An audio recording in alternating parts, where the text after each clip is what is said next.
Hello everyone, I welcome you all back to my YouTube channel. Today we are going to be cutting a bubble gown with a chest cut effect.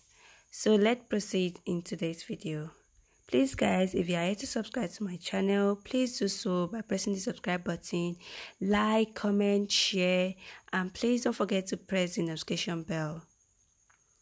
I'll proceed to mark out my length. It's a short one I'll be working on today. I'll also post the long one soon. So the total length for the gown is 38. I proceed to mark my bust point, my waistline, then my hip line. For this particular dress, there's no need for you to measure your waist, except if you want the waist area to be tight, and I don't think it's necessary. Then I'll proceed to mark my back. In order to get your accurate measurement for the back, you're going to measure yourself from the middle of the back like this to whatever sleeve you want. Then after that, I marked out my bust measurement divided by 4 plus 3 inch allowance because I don't want it to be too big. And I also did the same thing to the hip measurement. My hip divided by 4 plus 3 inch allowance because I don't want it to be too, So I joined the line together like this. There's only for you to measure your waist as I've said earlier. Then I'm going to be joining the line straight down.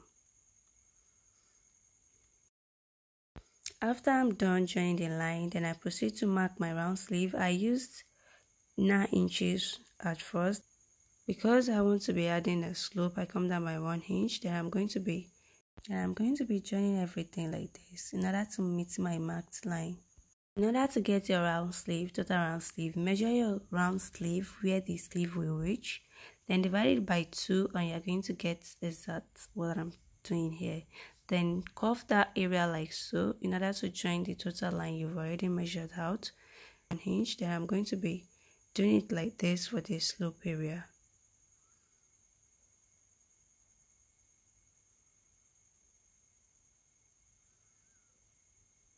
So let's cut it.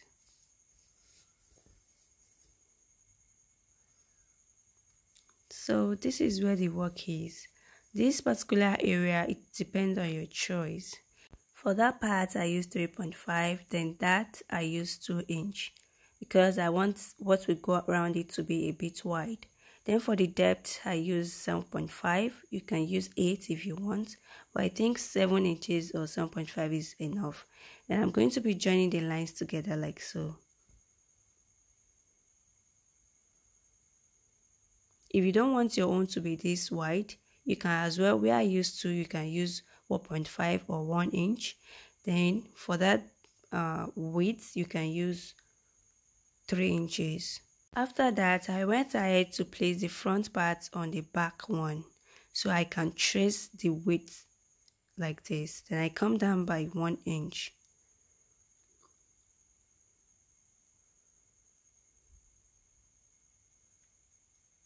Then that's all for the back. After you are done with that, you're going to proceed to mark how deep you want the chest effect to look. Then I open the front part like this. Then I measured my desired length. I'm satisfied with 10 inches. Yours might be longer than mine, so it depends on your choice. Then for the wideness, I'm going to measure my desired wideness on my fabric as well. Then I will be working with 12 inches plus the folding and everything. Then I marked out 6 inches on my folded fabric. If I open it, it will make it 12. Then for the depth, I use 11 inches plus 1 inch seam allowance. I hope you understand. And I'm going to cut it like this. Then after I'm done, this is what it looks like. Then for that other slant that is always at the extreme end, this is how you are going to do that. You just shape it slantly like that, then cut. We are done about that. Moving forward, in order to get that thing you are going to be putting around the neck area, you will first of all join the shoulder to each other. before you can do that, I'm done joining the shoulders to each other, and I'm going to measure round like so in order to get the total length I'll be fixing to my fabric. I have 24 inches here, then I'm going to cut out 25 inches long. Then for this, remember I minus 4 inches, then the width of my fabric will be 5, then the depth will be 25. I hope you get that. You're going to be adding 1 inch for the width and for the depth. Then let's cut. So this is the way you are going to be fixing it. Just go ahead and place it like this. You're going to be fixing it from the right side. Then this is what it will look like after you are done fixing. Just go ahead and fix it round like so.